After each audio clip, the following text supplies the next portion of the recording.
Warner Brothers went out of its way to make sure that James Gunn's The Suicide Squad wasn't exactly looked at as a direct sequel to David Ayer's Suicide Squad. Even though that's what it was.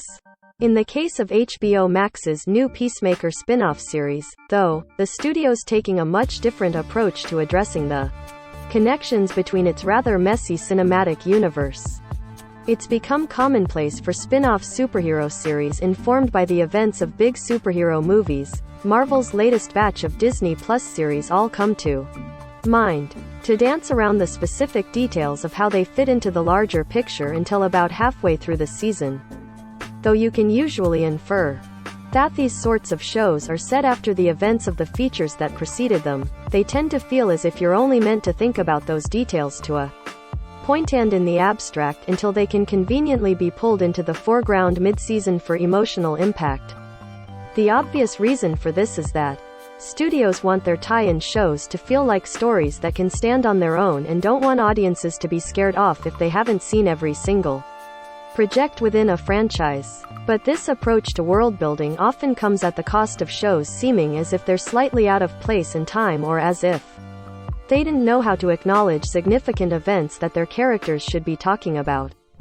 While Warner Brothers likely had these concerns about Peacemaker as well, the show's first episode immediately establishes its connections to the Suicide Squad with a level of straightforwardness that's refreshing and something that more of these shows might want to consider.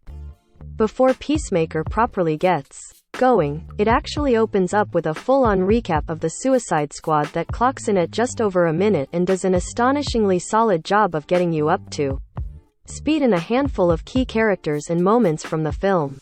It's not immediately obvious from the recap alone which of the Suicide Squad's narrative threads Peacemaker intends to pick up.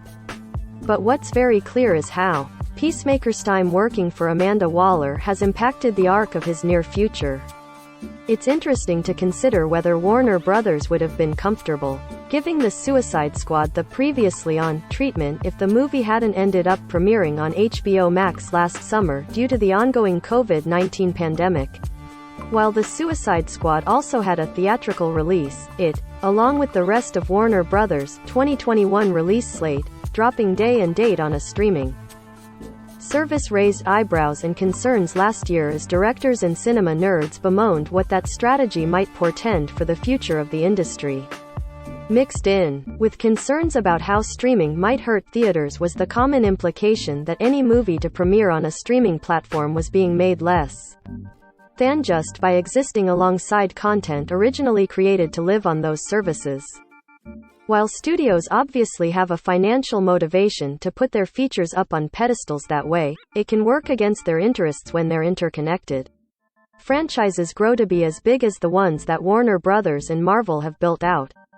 Though Marvel still seems like it isn't always sure how to talk about Avengers Endgame in a way that feels organic and interesting, Warner's in a somewhat different position simply because it hasn't yet had that sort of massive event, and Peacemaker is its first live-action superhero spin-off series to date. Whether the handshake between the Suicide Squad and Peacemaker will end up factoring into the show's first season being a success isn't yet clear, but it's the kind of move the studio might want to consider more in the future as it continues to release features both theatrically and on HBO Max.